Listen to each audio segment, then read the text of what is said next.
Assalamualaikum warahmatullahi wabarakatuh. Sahabat hobi ngaji dimanapun Anda berada, ada satu teks menarik dari kitab Al-Ghunya li Thalibi Thariqil Haq karangan Syekh Abdul Qadir Al-Jailani tentang masalah relasi hubungan antara suami dan istri. Sering kita mendengar penjelasan dari kitab-kitab yang menjelaskan tentang relasi hubungan suami dan istri, bahwa ketika istri diajak oleh suaminya ke tempat tidur, kemudian istrinya menolak, maka laknat malaikat bagi istri. Tapi jarang kita dengar penjelasan bagaimana kalau suami diajak oleh istri dan suami menolak. Apakah suami juga mendapatkan laknat malaikat? Apakah suami juga berdosa? Maka di sini di kitab Al-Ghunya ini ternyata ada penjelasan bahwa suami juga mendapatkan dosa apabila menolak ajakan istri. Bismillahirrahmanirrahim. Di kitab Al-Ghunya, ini kitabnya. Kitab ini merupakan karangan Syekh Abdul Qadir Jailani. Di dalamnya ada penjelasan tentang akhlak, ada penjelasan tentang fikih, dan juga ada penjelasan tentang akidah. Yang saya baca ini halaman 106, faslun, wa idza da'a imra'atahu, apabila seorang suami mengajak istrinya lil jima'i, untuk melakukan hubungan seksual, fa'abat alaihi, kemudian istri itu tidak mau, kanat, maka ada siapa istri, asiyatan lillahi ta'ala, ialah orang yang bermaksiat kepada Allah, wa alaiha, dan ialah atas istri, wizrun, adapun dosa. Qala an-nabiyyu sallallahu alaihi wasallam, Nabi bersabda, fi hadis Abi Hurairah, di dalam hadis yang diriwayatkan oleh Abu Hurairah radhiyallahu anhu, ayyumam ra'atin, istri yang mana saja, mana'at zaujaha hajatahu, yang enggan melayani hajat suaminya, kana 'alaiha qiratani minal asri, maka atas istri itu 2 qirat dosa. Wa ayyuma rajulin, dan suami yang mana saja, mana'a imra'atahu hajataha,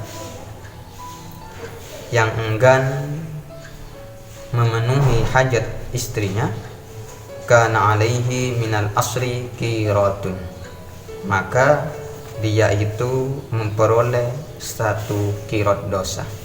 Artinya, jika istri menolak ajakan suami, maka dapat 2 qirat dosa. Kalau suami menolak ajakan istri, maka mendapat 1 qirat dosa. Qirat, penafsiran qirat ulama berbeda-beda. Tapi yang jelas qirat itu merupakan juz'un minal wazni, bagian dari timbangan. Kalau di Indonesia mungkin semacam kilogram atau gram. Ada yang menafsiri qirat itu adalah nisfu dirhamin. Qirat itu adalah separuh dirham. Di kamus ada yang memaknai qirat dengan 4/6 dinar. Ada juga yang memaknai qirat itu mislu jabali Uhudin, seberat gunung Uhud. Intinya, terlepas dari perbedaan pendapat, bahwa baik suami atau istri ketika menolak ajakan untuk menunaikan hajat, maka sama-sama berdosa. Hadis ini jarang diungkapkan. Yang banyak disampaikan dalam kitab-kitab itu adalah hadis tentang laknat malaikat untuk istri sampai subuh, kewajiban istri untuk melayani suami meskipun ada di dapur, ya. Di sini juga dijelaskan oleh Syekh Abdul Qadir Jailani pada hadis berikutnya.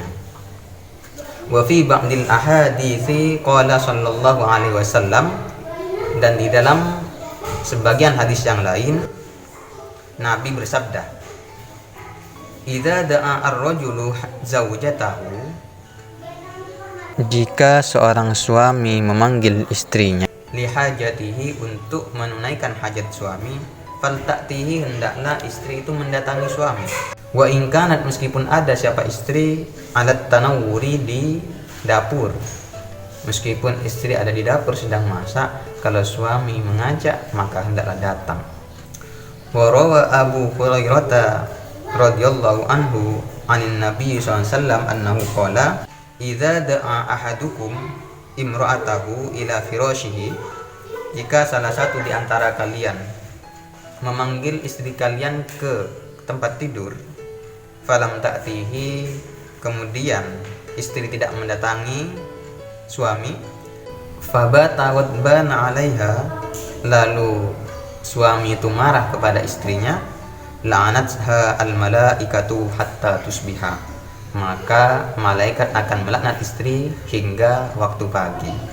Dari beberapa teks yang saya baca, ada yang perlu menjadi catatan penting, bahwa baik suami maupun istri harus sama-sama respon ketika ada ajakan untuk menuju kamar tidur. Membawa-bawa hadis tentang laknat malaikat kepada istri, sebenarnya itu bisa menjadi alat terakhir saja, sebuah ketidakberdayaan apabila setiap mau mengajak istri ke kamar tidur selalu membawa-bawa hadis tentang laknat malaikat, selalu mengancam istri dengan laknat malaikat sampai pagi. Maka sebenarnya mungkin banyak cara lain bagaimana agar istri langsung mau diajak atau suami langsung mau diajak, dengan cara kedermawanan, dengan cara kelembutan, dengan cara hadiah dan lain sebagainya. Antum a'lam bidzalik. Para sahabat hobi ngaji tentunya lebih tahu dalam masalah ini. Mudah-mudahan apa yang saya sampaikan ini bermanfaat. Jika ada kebenaran dalam ucapan saya, maka itu adalah dari Allah, dan jika ada yang salah, maka itu berasal dari diri saya sendiri. Wallahu a'lam. Ihdinas siratal mustaqim. Assalamualaikum warahmatullahi wabarakatuh.